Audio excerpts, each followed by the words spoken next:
You know, once you get off the ground, there could be other issues. Say you start feeling sick halfway into the flight. Could it be from the air inside the plane? CNN's Alan Chernoff is in New York for us. And Alan, you've been investigating this. What have you found? Well, Tony, fortunately, this issue is not common, but the fact is a growing number of airline crew and passengers are falling victim to toxic air exposure. One U.S. Airways plane in particular had repeated problems in recent weeks, causing pilots and flight attendants to suffer severe health issues. January 16th, ambulances meet U.S. Airways Flight 1041 arriving in Charlotte from St. Thomas. 8 passengers received medical treatment. 7 crew members are rushed to the hospital after complaining of headaches and breathing problems.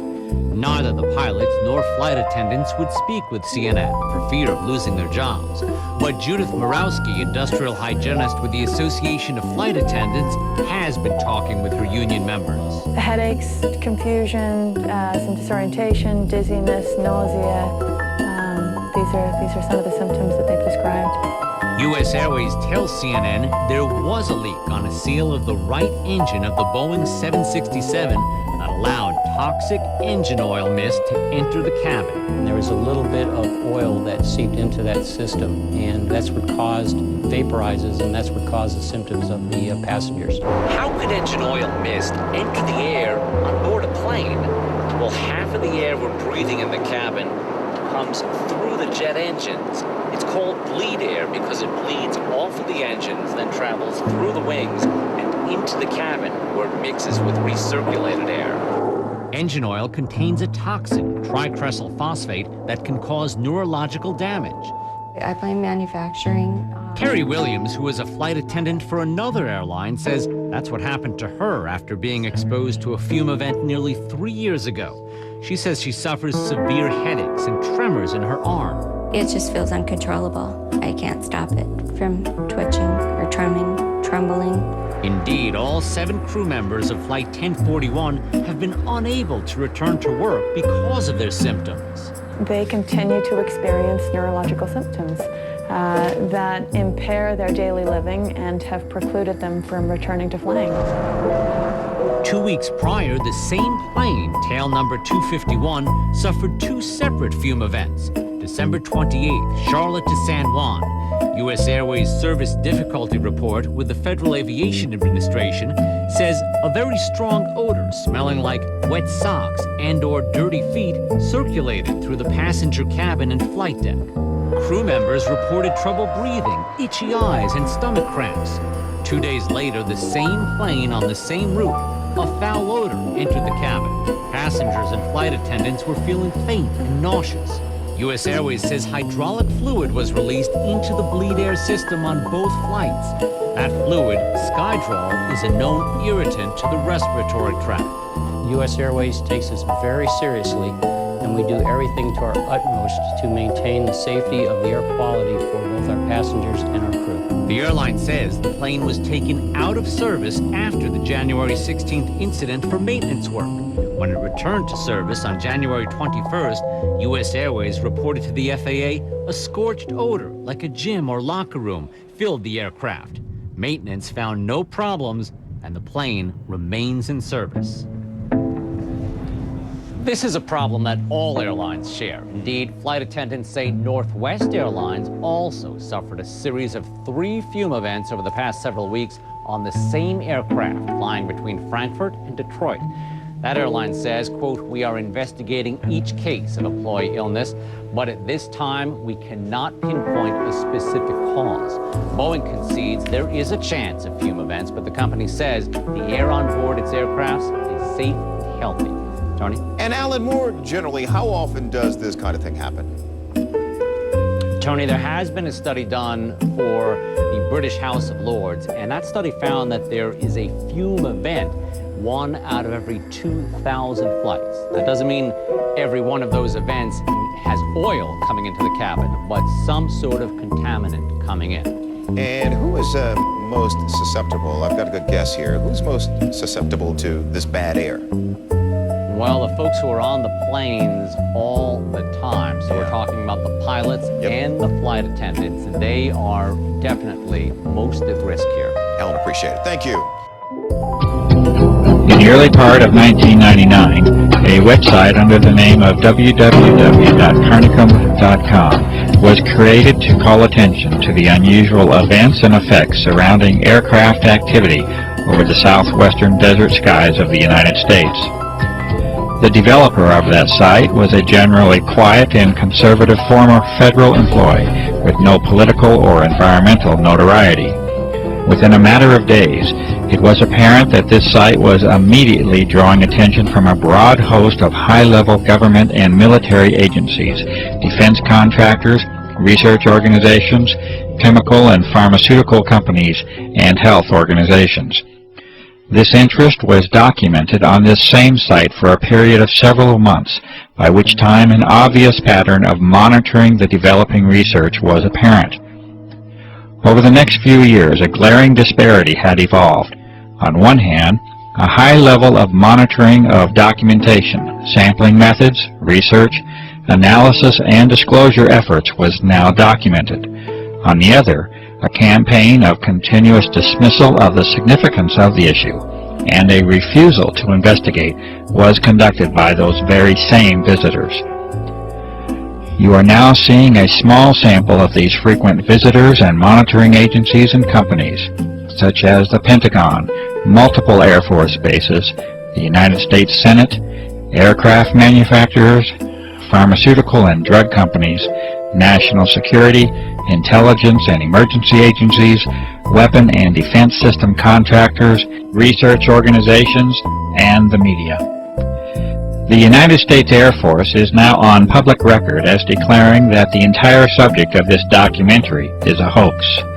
This assertion was first made by Lieutenant Colonel Michael K. Gibson in August of 2000, when he stated that, quote, "The chemtrail hoax has been investigated and refuted by many established and accredited universities, scientific organizations, and major media publications," end quote.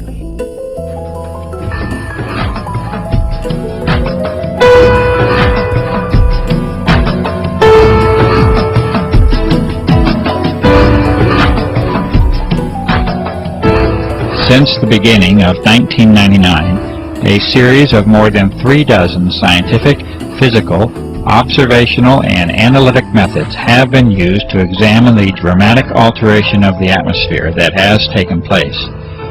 These tests have been conducted with much labor, time, and expense. They have been conducted with very limited resources and equipment, much of it requiring original construction, development, or modification. The methods and results of all testing procedures are available on the website www.carnicom.com. These findings, conducted for more than 5 years, are offered to the public. These studies begin with an examination of contrails themselves, a very common and ordinary phenomenon involving the freezing of water vapor into ice and their subsequent dissipation through evaporation and mixing. Meteorological studies of contrail formation and cloud formation have been made. Visibility standards and their reduction from a maximum of 40 to 10 miles have been called to attention. A study of pH, or of acid and alkalinity level, of rainfall has been conducted by a network of concerned citizens across the country. Highly unusual statistical results are present in the vast majority of these studies. Telephotos have been captured in the earlier phase of operations that directly show emissions from aircraft that are in complete defiance of any normal contrail formation. These unusual emissions are not a result of environmental conditions. They originate from the aircraft and can be shown in these cases to have no dependence upon even the engines of the aircraft. HEPA, or high-efficiency particulate air filters, have been used in various states to directly filter the outdoor air in repeated tests. Some of the materials found include the repeated presence of unusual filaments, a gel formation, crystals, and powders. Extraordinary levels of particulate materials have been directly observed and recorded using simple methods discovered by citizens across the country. These methods include the corona of the sun and extremely powerful lamps. Caution with the solar method is especially advised. These observations have been taken under the most ideal weather and air quality conditions, and they nevertheless provide alarming and direct evidence of the substantial changes that have occurred in our atmosphere. Rainwater samples have been distilled to concentrate any solid materials or particulates. Metallic-based materials are evident upon observation. Unusual airborne filament samples have been collected from a variety of locations across the nation, as well as the globe. These fibers are highly unusual in their properties, and any claims of being simply spider webs cannot be substantiated. Samples of these fibers have been sent directly to the Administrator of the United States Environmental Protection Agency. Subsequent observation of these fibers under the microscope produces disturbing results, including the occurrence of unusual biological components. The United States EPA has refused to identify these fibers. Incredibly high mold counts have been found within repeated outdoor samples that have been taken. This result is in spite of the fact that the tests were conducted in an extremely arid environment in the high southwest of the United States. This arid environment has been further aggravated by extended drought conditions over the past several years, also a topic to be discussed further. It is a fact that particulate matter in the atmosphere acts as a transport mechanism or delivery system for other materials, including biological materials that can piggyback onto the solid materials. This is in addition to the health risk, including respiratory illness and increased mortality that result from higher levels of particulate matter in the air.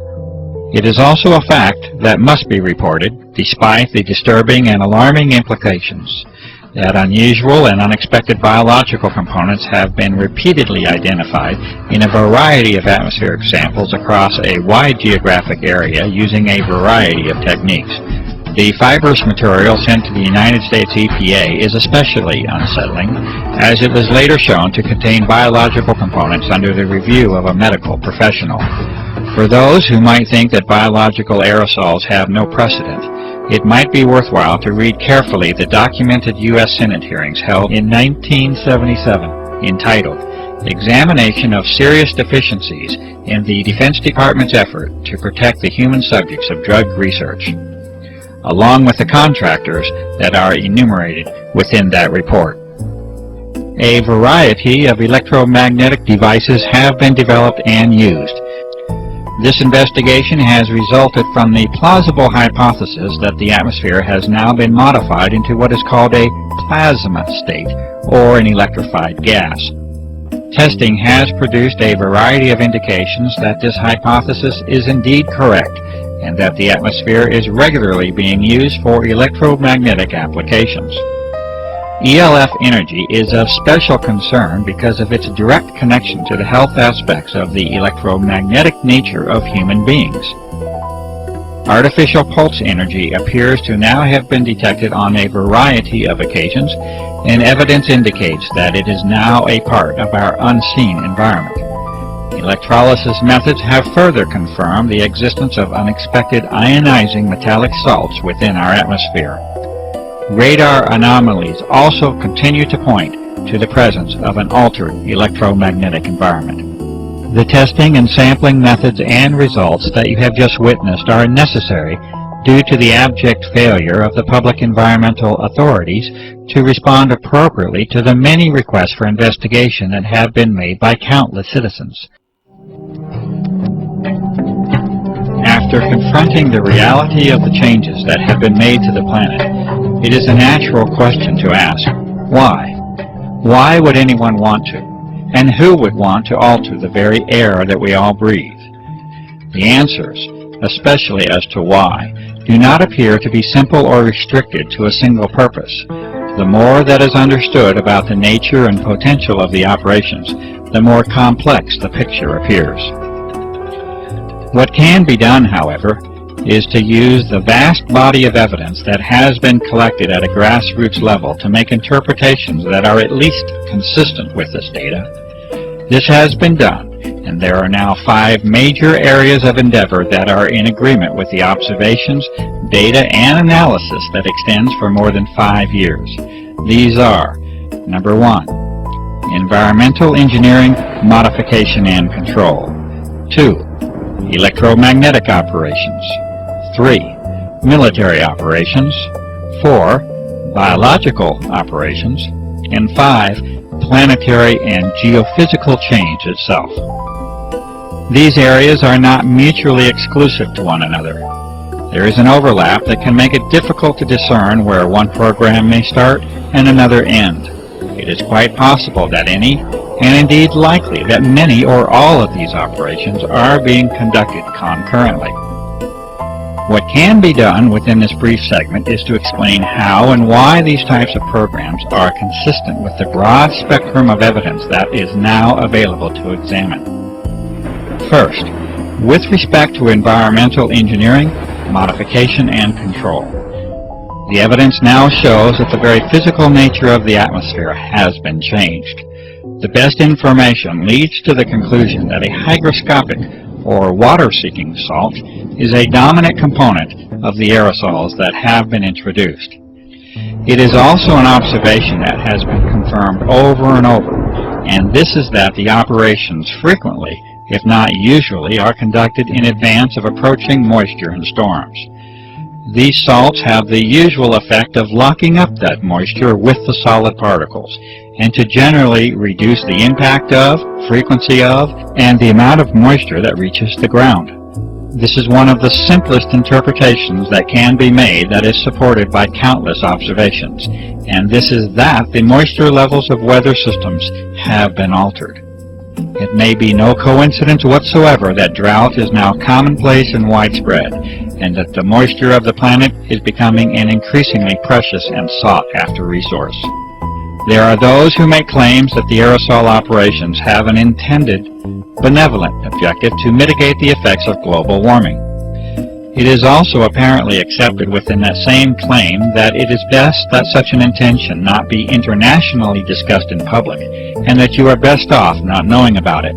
Unfortunately, the data does not support the contentions of benevolence that have been made, and in fact, the majority of the data can be considered to have detrimental and potentially disastrous consequences to the life and ecology of this planet, including humans.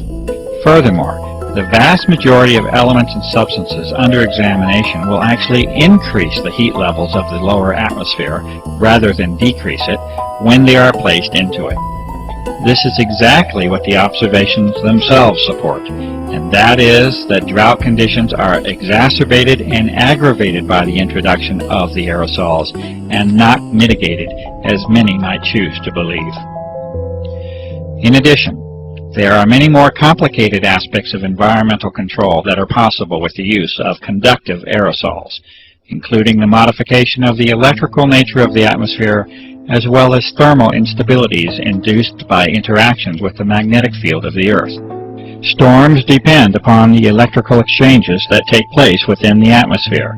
Lightning is the result of electrical imbalances that occur in the electrical fields between the Earth and the atmosphere, altering the collection and distribution of rainfall, interfering with the electrical exchange of energy and producing thermal or heat instabilities.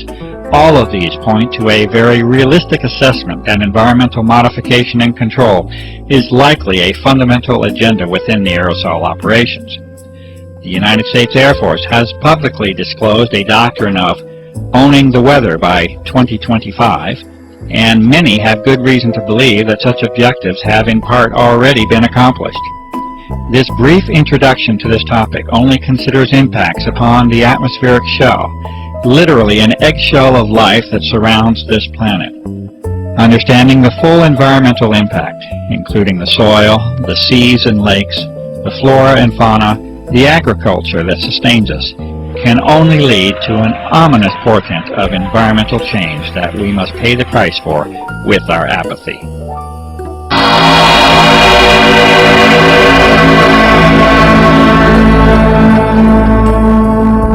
Not only are the moisture and heat characteristics of the atmosphere altered with the introduction of aerosols, but the electromagnetic properties have likely been changed as well.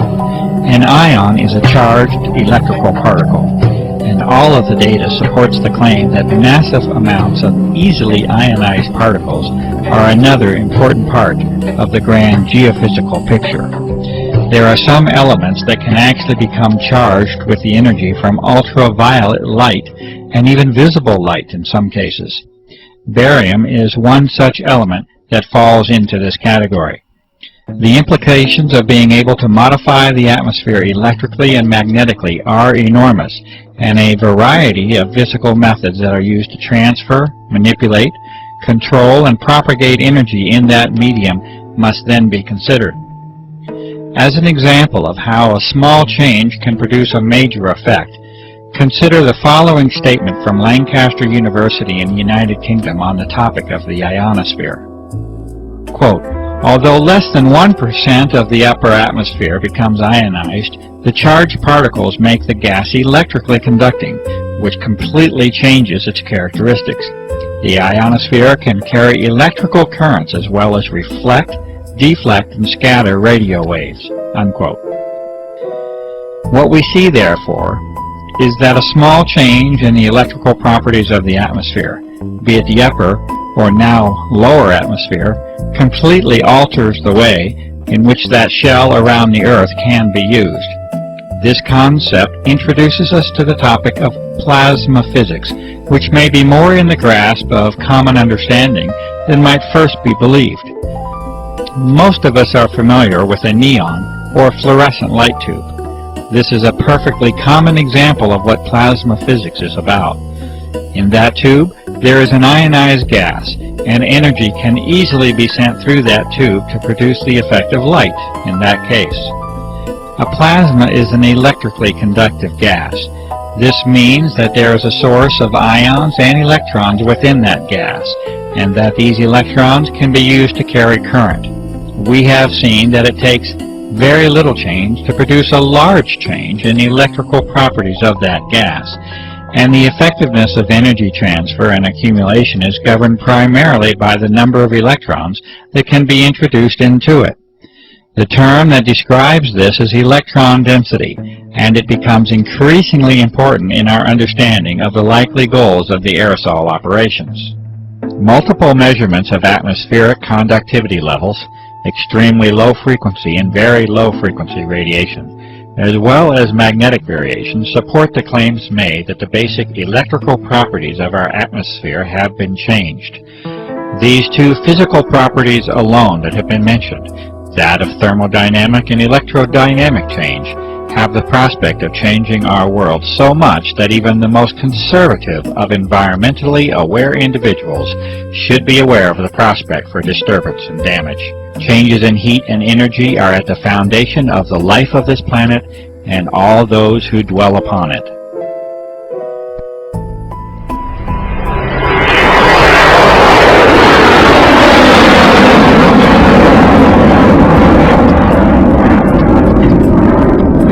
It is a necessary, logical, and natural extension to our discussion of applications to include the almost inevitable role the military assumes within them.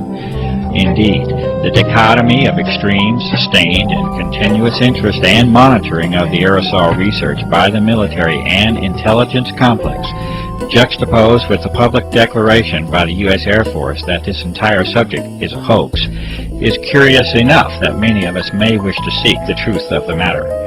The most advanced military agencies, intelligence services, and defense contractors clearly have an interest in monitoring and controlling the level of discussion and disclosure on the aerosol issue.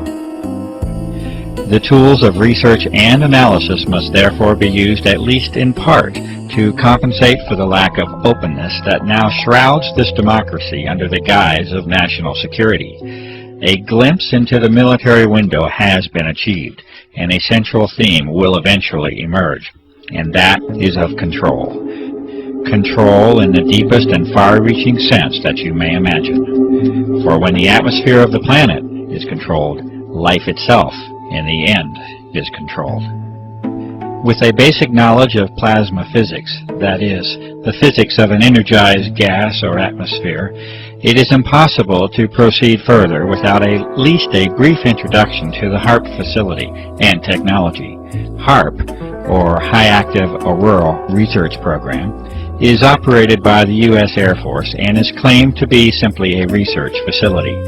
The stated purpose by the Air Force for the HARP project is that of a scientific endeavor aimed at studying the properties and behavior of the ionosphere, with particular emphasis on being able to understand and use it to enhance communications and surveillance systems for both civilian and defense purposes. It may be this, and then again, it may be more than simply a scientific endeavor. It may also be enlightening to consider United States Patent 4686605 by Bernard Eastlund in 1987 entitled A Method and Apparatus for Altering a Region in the Earth's Atmosphere, Ionosphere, and/or Magnetosphere. There are many who have sensibly concluded that this patent essentially represents a blueprint for the HARP facility as it has been constructed. This patent makes mention of numerous objectives and methods of operation that far exceed any scientific endeavor alone, and references the work of Nikola Tesla as a source of historical contribution. The amazing inventions and achievements of Tesla with respect to energy transfer and amplification, including the use of the atmosphere as a medium for sending energy from point A to point B, are well documented.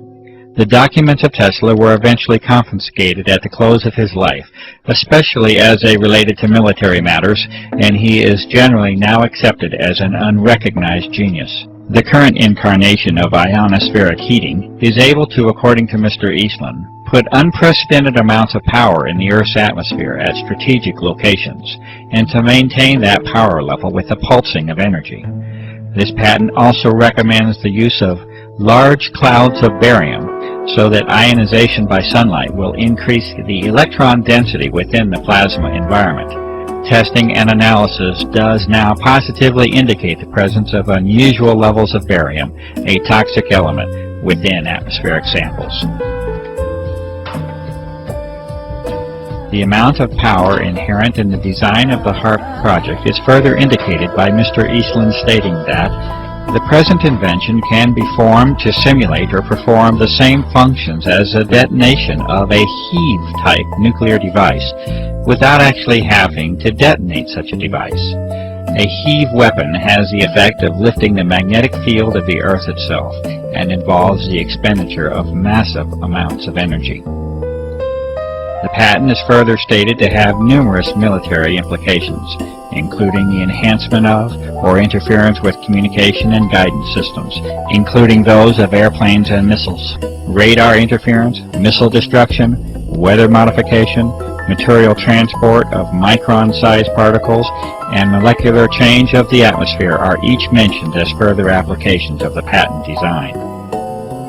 The executive summary for the HARP project also specifically mentions forcing the descent of particles from the atmosphere toward the ground using ELF radiation from HARP.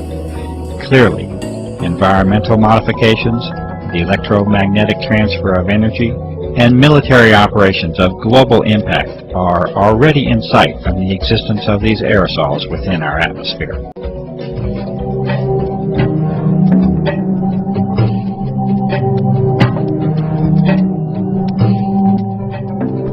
In 1977, the United States Senate held hearings on the subject of biological testing by the Department of Defense on human subjects without their informed consent. In the opening statement, Senator Kennedy identifies the key issue of the hearings, the known use of Americans as unwitting human subjects for open-air germ warfare testing conducted in the public domain by officials of our own government. Furthermore, he poses the critical question: should a democratic people cede to its government the full responsibility of determining when secret tests on unwitting subjects are necessary to protect the nation's security? It appears that this key issue was never truly addressed, and that almost 30 years later, this responsibility is no longer a question that is even being posed to the public. It is a fact, however unpleasant and distressing the consideration may be, that biological components have been repeatedly identified in a series of tests of atmospheric samples over a period of several years. The U.S. Environmental Protection Agency has refused to identify physical material that has been demonstrated to contain biologicals of the same form. These components appear to involve the use of desiccation, freeze-drying, and aerosol distribution methods, exactly the same methods itemized within the private contractor listings of the Senate hearings. Evidence further indicates that extremely advanced biotechnical methods are likely to be a part of the development and delivery process. To date, no professional or public medical professionals have attempted to duplicate the test methods and results, and the evidence continues to be provided only through independent citizen activism. Acknowledgement and response to this evidence by all public officials remains lacking. There is currently no prospect of government hearings on the aerosol issue, and the reality of the evidence continues to be denied by public officials.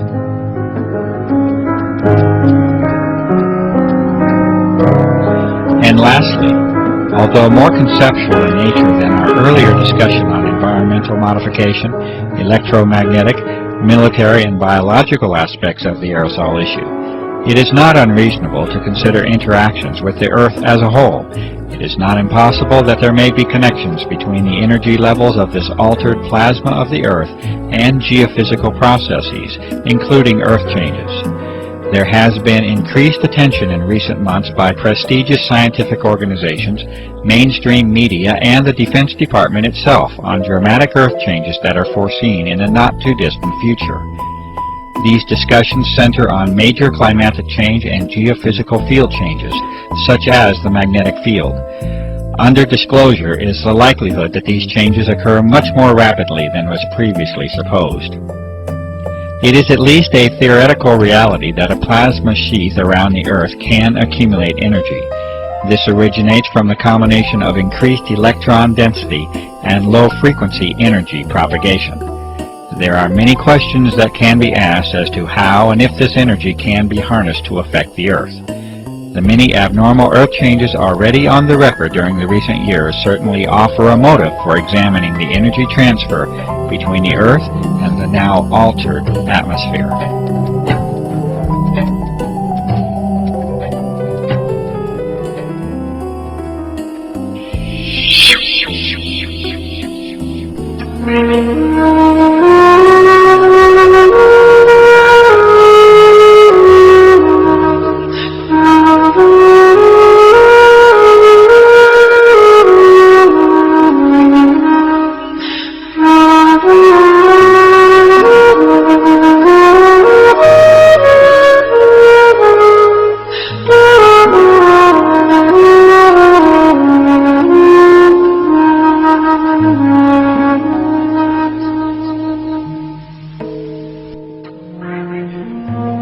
You can no longer see blue now, at least not in the same way that many of us know and remember. Your horizon has largely turned to white, and there is a very good reason that this is so. These fine, solid materials, or aerosols, are now in your way, and you will see clearly no more. The source and origin of these aerosols is now abundantly clear, and the aircraft operations have now made their mark upon this planet. It is a mark that you must now live with, and that you must now breathe, and that you must bear the consequences of.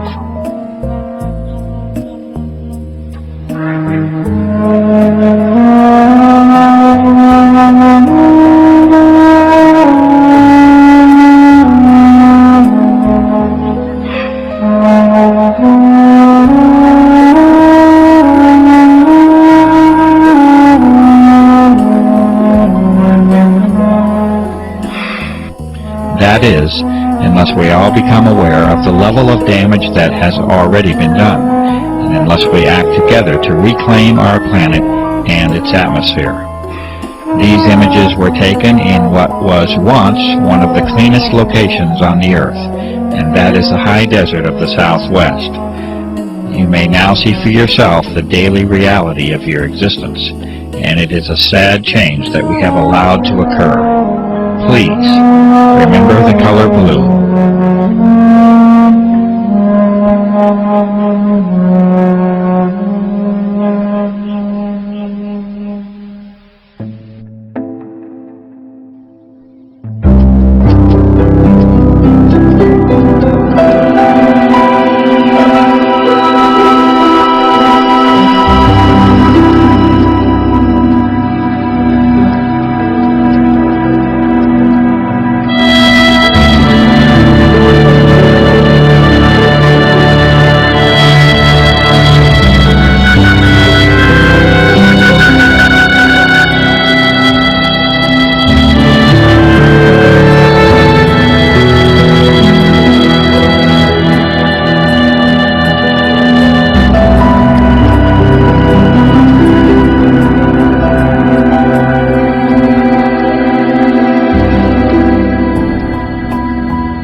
anybody who questioned weather modification was labeled crazy or a conspiracy theorist. And apparently it is now the only way we are going to save humanity. Mrs. Marjorie Taylor Greene on chemtrails. According to GAO, injecting a cloud with silver iodide increases precipitation anywhere from 0 to 20%. The questions, can you control the exact amount of precipitation that a cloud will produce? Can you control where the precipitation is going to land with 100% certainty? Can you say that it will not cause flooding with 100% certainty? Is there any way to measure with absolute certainty the effectiveness of seeding a cloud? The truth is that there's absolutely no way to measure the effectiveness of cloud seeding. There is very little rules and regulations over this. These companies that perform cloud seeding have to fill out forms from NOAA, and they have to list what agents they're using. There is a category that simply says other, and they don't have to even fill out what other means. And I think that's extremely concerning. I have a big announcement to make. My Clear Skies Act has been filed.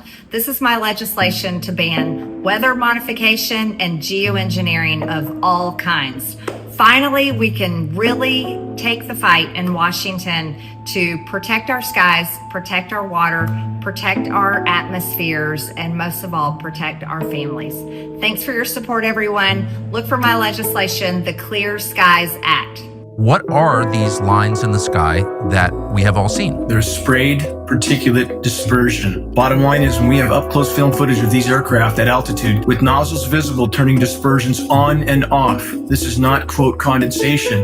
Geoengineeringwatch.org is the only entity to sample what these heavy aircraft are emitting at altitude. We found exactly what we knew we would find, starting with aluminum nanoparticles. Bioavailable freeform aluminum is toxic to all life, period. That element is named in numerous climate engineering patents as part of a geoengineering dispersion element. This elephant in the sky that we are told is a conspiracy theory is exactly what the entire global climate science community says we need to deploy immediately to slow down the warming of the planet. Florida is on track to become the second state in the nation to ban chemtrails, a nickname for aircraft condensation trails crisscrossing America's skies that some believe are laden with chemical or biological agents to control the weather or even people's minds. The legislation would prohibit the injection, release, or dispersion by any means of a chemical compound, a substance or apparatus into the atmosphere within the borders of Florida for the express purposes of affecting the temperature, weather, climate, or intensity of sunlight. Governor Ron DeSantis supports the measure, but not the conspiracy theories about mind control. When he signs the bill into law, Florida will follow Tennessee in prohibiting geoengineering experiments aimed at modifying the weather and reducing the impact of climate change. The bill provides an outlet for those obsessed with chemtrails. My name is Emily, and my biggest concern is the stratospheric aerosol injections that are continuously peppered on us every day. Bromium, aluminum, strontium, it's sprayed in our skies all day long. And I know you've talked to Dane Wigington about this. He seems to be one of the experts in the field. Is there a question? Yes. How do we stop it? That is not happening in my agency. You know, we don't do that. It's done, we think, by DARPA.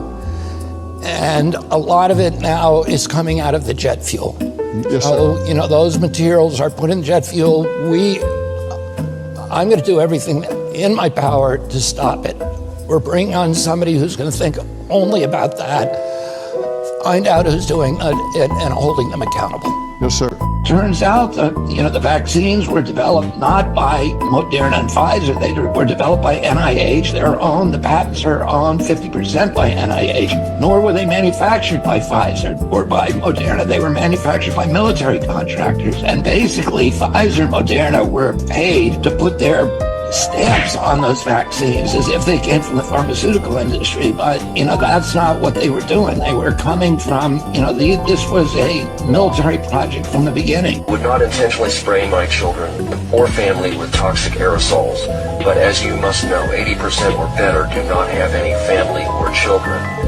Indigo pilots are chosen from the top ranks within the Air Force, Navy, and Coast Guard. Most of the pilots are, quote, hardened to humanity, unquote, and could care less about killing off unwanted or leeching aspects of America and the world. I swear to you, The majority of the pilots are like machines. I call them tanker terminators.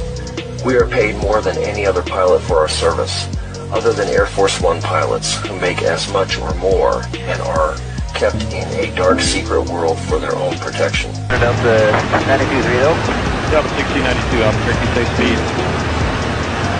79. Delta 625, Mark, there.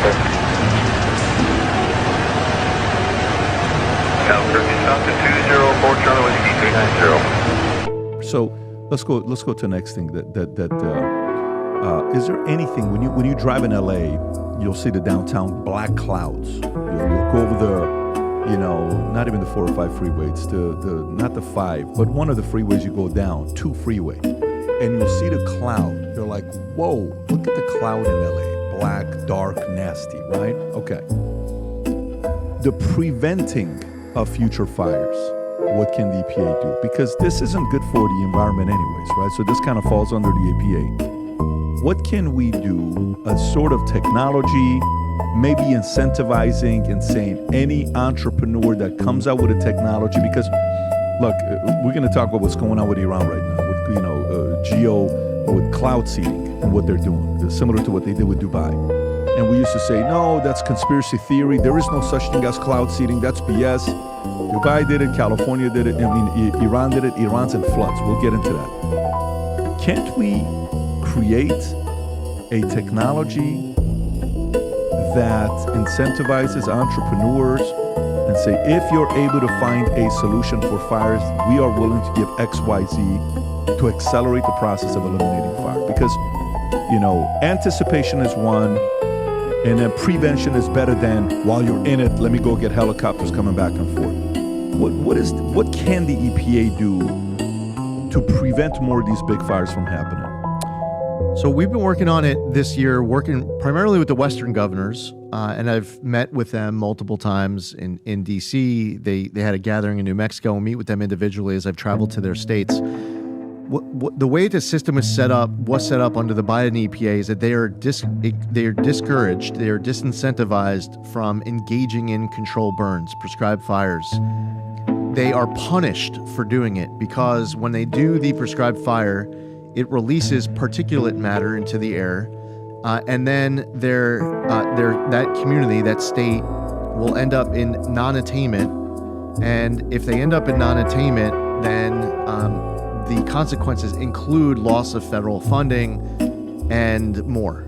So they are discouraged and they are disincentivized. What we're working on doing is reversing that.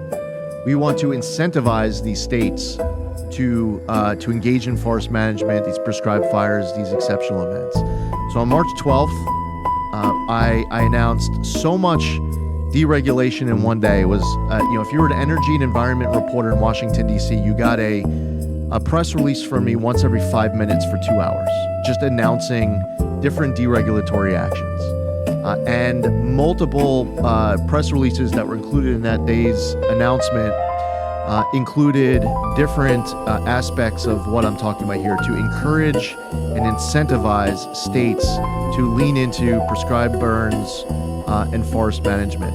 I don't want them to be punished at all for engaging this, because if they don't do it, the consequences are worse. You end up with a wildfire, and then people lose their homes, their businesses, their lives, and the cost ends up becoming even greater. Now, another piece of this, which you got into in your question, you mentioned cloud seeding. I want to say as strongly as I possibly can that I do not agree at all with the idea that humans should be playing God with the weather. I don't feel comfortable with it at all.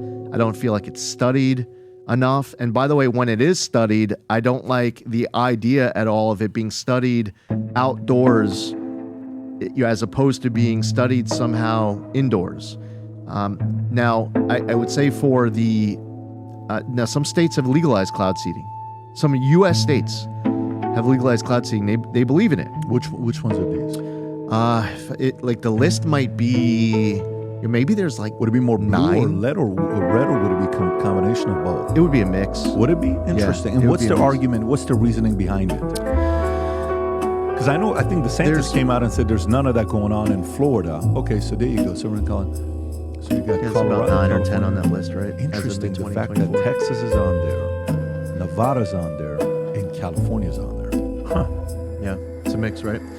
And I've heard some from like an agricultural standpoint, like if you're in a drought, if you engage in cloud seeding, you can add precipitation over, help with the harvest.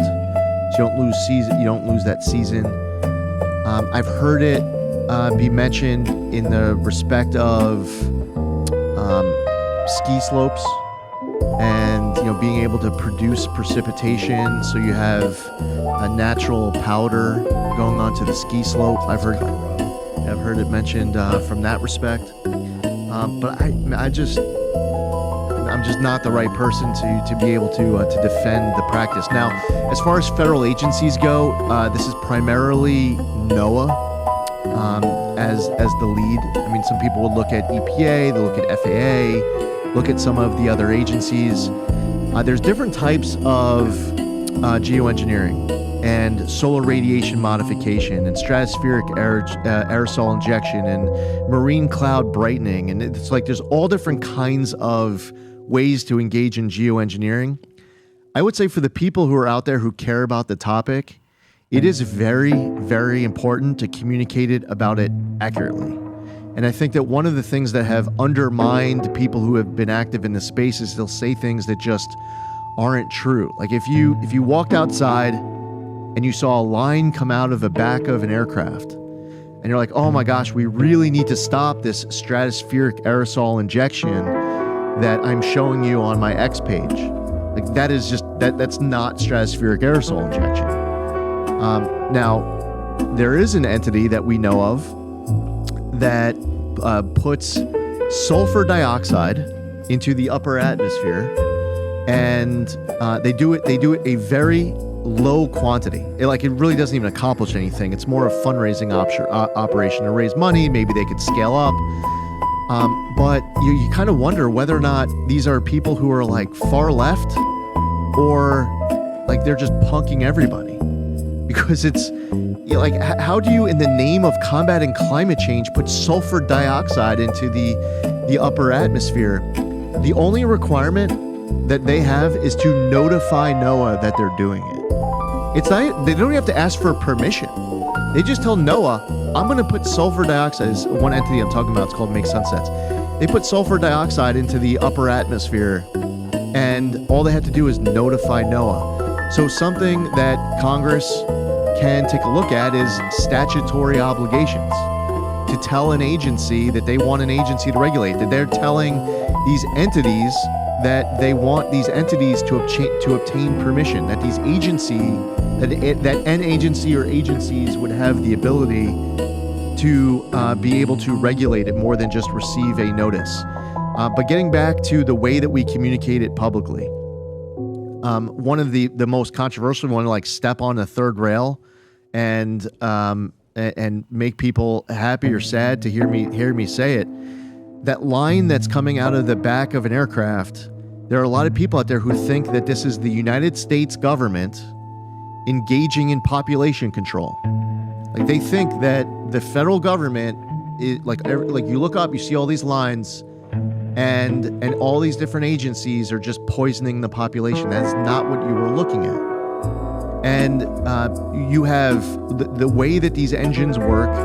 You have what is almost 100% water vapor coming off of the end of a hot engine exhaust that comes in contact with lower temperature and higher humidity. The higher the humidity, the more persistent that trail is that you see following the aircraft.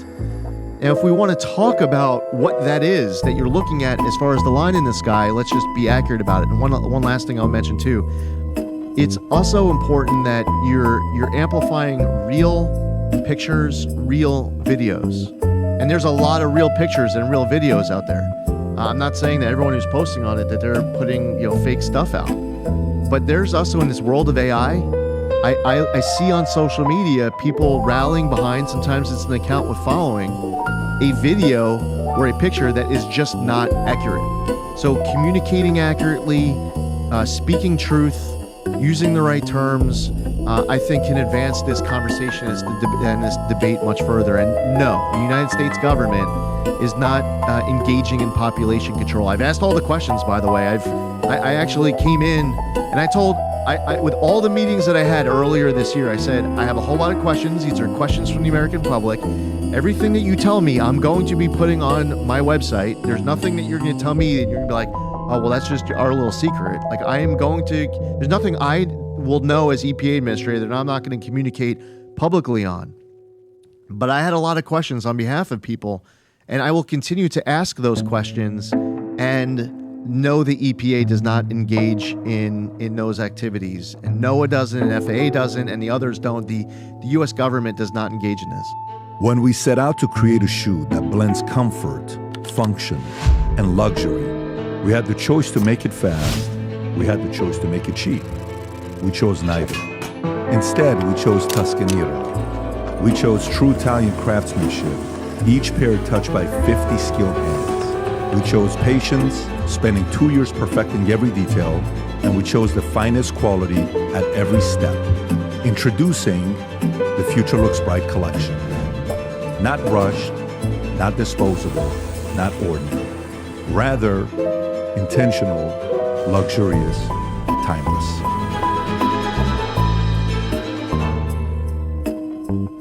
If you enjoyed this video, you want to watch more videos like this, click here. And if you want to watch the entire podcast, click here.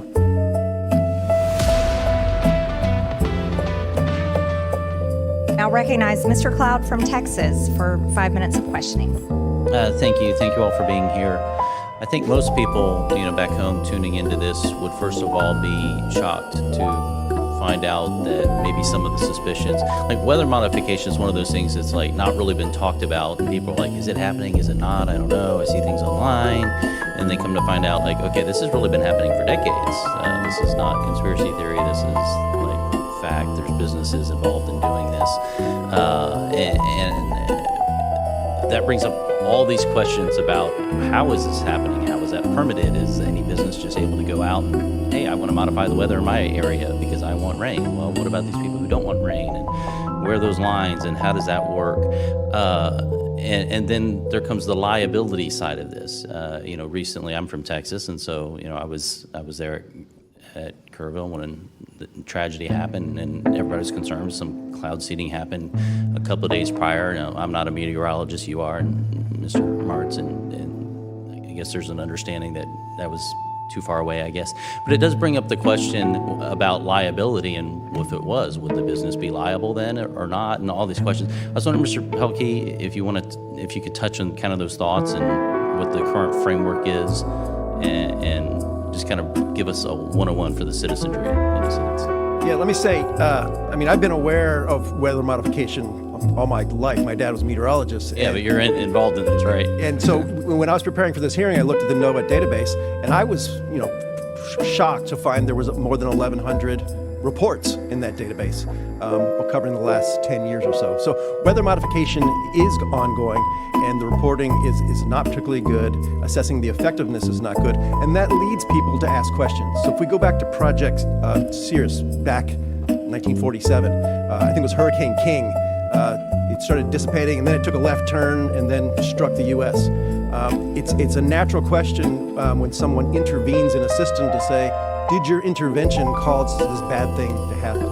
This is why I've recommended having a very public, very authoritative study. We can't have Republican science and Democrat science. We have to have science that's trusted by everyone to assess what weather modification has been done, what have been the effects. If we don't know what the effects are, what research can we do to know those effects? And if we can't know the effects, maybe that would structure how we think about going forward with that technology. Mr. Martz, do you want to speak to that? Yeah, I largely agree with that. I was actually going to bring up Project Cirrus, which obviously was a concern. There's also the concern, in the case of like geoengineering. I know it kind of going off topic from weather modification, but it's a similar kind of issue here. If they were to implement this and it were to be successful, and it were to cause, a few tenths up to maybe a degree Celsius of global cooling, over the course of 3 to 5 years. And of course, you'd have to continue to do that over several years because the aerosols mix out. But there's also the concern that say we did this, and the instantaneous cooling occurred, and there was a really cold winter, that sent temperatures plunging below zero down into Louisiana. We saw this actually this past winter with the Gulf Coast winter storm and the Arctic outbreak. Say something like that happened, well, people will then probably, blame that on the geoengineering. In fact, we know kind of through what natural variability, obviously the effects of this with volcanic eruptions. In 1815, Mount Tambor erupted, and it caused the year without a summer in 1816 when there was 2 feet of snow in Vermont in June, and during that same period there were frosts in Georgia, the chairwoman's district. So there's definitely concerns about that, and there would be lawsuits filed. After Project Cirrus, there were lawsuits filed, and obviously the results were eventually inconclusive, and the U.S. Weather Bureau put together a team of scientists that showed that the hurricanes can make those kinds of turns all on their own, and that kind of allowed the lawsuits to kind of subside. But there are definitely real concerns about that happening in the future. I mean, again, we just saw this with the Texas floods, with I think it was Rainmaker Corporation, if I'm correct. And obviously, when they seeded, that was the days before, and it was I think 150 miles southeast of Houston. So it had no effect, but the people still asked the questions, and it also raises the concern of lawsuits being brought against these companies. Well, and then I had the question, and Dr. McCracken, you talked about this too. You said there's no scientific evidence that it works or that it doesn't. You mentioned that too, Mr. Pelkey. We've had people, not on our subcommittee that I'm aware of, but on our general oversight committee say, the Earth's going to end. I think the countdown's down to 6 years now, and there's this hysteria built around what we can and cannot do, yet there's no data for it. And I just say, our economy, we've spent trillions of dollars on this, and are we actually moving that data out? Or, what's the question on that? Anyway, It's 1961. American planes fly low over Vietnam. They aren't dropping bombs, they're spraying a fine mist. Millions of gallons of chemicals designed to kill the jungle, to strip away the cover and expose the enemy. The military calls it Agent Orange. They say it's safe. Just a defoliant, nothing to worry about. 50 years later, Vietnamese children are still being born with severe birth defects. American veterans are dying of cancer, and the company that made it, Monsanto, knew the whole time their chemical was poison. Let's go back. During the Vietnam War, the US military couldn't beat the jungle. It was too thick. The Viet Cong could hide, ambush, and vanish. So the Pentagon launched Operation Ranch Hand. The mission? Kill the trees, destroy the crops, starve the enemy out. They used a mix of 2 herbicides stored in barrels with orange stripes, Agent Orange. Between 1961 and 1971, they dumped 20 million gallons across Vietnam, destroying 6 million acres of forest. But here's the secret they kept. The manufacturing process created a byproduct, a contaminant called TCDD, a dioxin, one of the most toxic substances on Earth. And it was in every single barrel they sprayed. Monsanto was a main manufacturer. Their own scientists found horrifying results in lab animals: cancer, birth defects, genetic damage. They told the military. The military said, keep making it. Dow Chemical, the other big producer, knew too, but the government contract was too profitable to stop. The first to get sick were the American soldiers who sprayed it. The Ranch Hand flight crews soaked in the stuff every day. They developed rashes, severe acne, skin lesions that wouldn't heal. The military told them it was safe. Just wash it off. Soon, the ground troops noticed. The land was dead, sterile. Nothing grew back for years. And the Vietnamese civilians living there were getting sick. Then came the children, babies, born without limbs, without eyes, with exposed organs and deformed spines. The hospitals filled with children living with disabilities caused by a chemical the U.S. promised was safe. The veterans came home. In their 30s and 40s, the cancer started. Prostate, lung, lymphoma, leukemia. Their own children were born with spina bifida and heart defects. They were dying young, and nobody knew why until they made the connection. Agent Orange. In 1979, the veterans sued. 240,000 of them joined a class action lawsuit against Monsanto and Dow. The companies dragged it out for years, denying any link. In 1984, they settled for $180 million. That's about $750 per person. For cancer, for watching your children suffer, for a poison that would last for generations. Meanwhile, 3 million Vietnamese civilians had been directly exposed. When Vietnam sued in 2004, U.S. courts dismissed the case. They said Agent Orange was a herbicide, not a poison. The Vietnamese got nothing. Monsanto never admitted fault, never apologized. The U.S. military didn't acknowledge the link to disease until 1991, 20 years after they stopped spraying. Monsanto knew. The documents prove it. They knowingly poisoned millions of Vietnamese civilians and their own American soldiers and faced almost no consequences. This isn't just history. In Vietnam, the birth defects continue right now. Grandchildren of people exposed in the 60s are being born with severe disabilities. Agent Orange didn't just kill the jungle, it poisoned the land, the water, and the people for generations. And in Vietnam, the poison is still there.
with our network-wide focus on the power of water. Just this week, a stretch of the Colorado River was named the most endangered river in the United States as overuse and climate change threaten this national treasure. But we are now learning about an innovative practice being used to help combat these effects and give Mother Nature a much-needed boost. ABC Chief Meteorologist Ginger Zee has more on that. Take a look. The Colorado River, called the hardest working river in the United States, is in danger. This is due to two causes: reductions in precipitation and increased air temperatures. The river provides hydropower to 7 states, irrigation to more than 5 million acres of farmland, drinking water to 40 million Americans, and of course, the breathtaking Whitewater Rapids running through the Grand Canyon. All of it threatened by more than 2 decades in a megadrought. We can't just flip a switch like Colonel Joe Moore in Mad Max Fury Road. But we do have a superpower. Straight out of science fiction's X-Men: The Last Stand. It's called weather modification, or cloud seeding. We can't create the cloud. There has to be an existing storm system. We just give it a bump. Yeah. Garrett Kamens heads up one of the largest cloud seeding companies in the U.S. Has the desperation in the megadrought made the interest in cloud seeding skyrocket? Oh, definitely. There are currently 42 cloud seeding projects across the American West, like this one in Utah, where they take planes like this with flares attached. They fly right into the storm and send microscopic particles into the cloud. Particles that act like magnets for water droplets, bonding together until they are heavy enough to fall to the ground as rain or snow. At the University of Colorado, researchers are working on artificial intelligence to deploy cloud seeding drones. And it's not just cloud seeding from the sky. There are hundreds of those things. That shack you see in the foreground is a ground-based cloud seeder. The little flame coming out is sending tiny silver iodide particles up into the sky. When a storm comes through, they go up to 2,000 feet above our head, into the storm, up those mountains, and make more snow than it naturally would.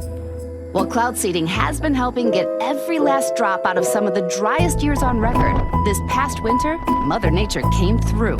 The Southern Rockies, which feed the Colorado River, got more than 4 times their average snow. But experts say it's still not enough.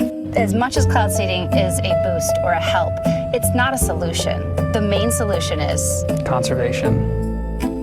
Cloud seeding is most successful in wet years, so this was a huge winter for them. They actually stopped early because Mother Nature was giving up so much. Now, studies have shown that the environmental impacts from the silver iodide, on the current scale, there are no impacts to snow or rain, also downstream, so it doesn't impact, the other weather. They do anticipate at least 200 more ground cloud seeders in the future, and the federal government has committed $2.6 million to seeding. Back to you, Gio and Eva. Oh, Ginger Zee, thank you so much. ABC News Chief Meteorologist Ginger Zee. Just amazing when you look at the technology, obviously, of cloud seeding, but also the idea that the Colorado River, we're talking about feeding 7 states with that power. Yes, and it gives us so much of our food. Yeah. It's very important. Incredible, incredible.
I'm Mr. Obsidian. Prepare yourself for the man of black.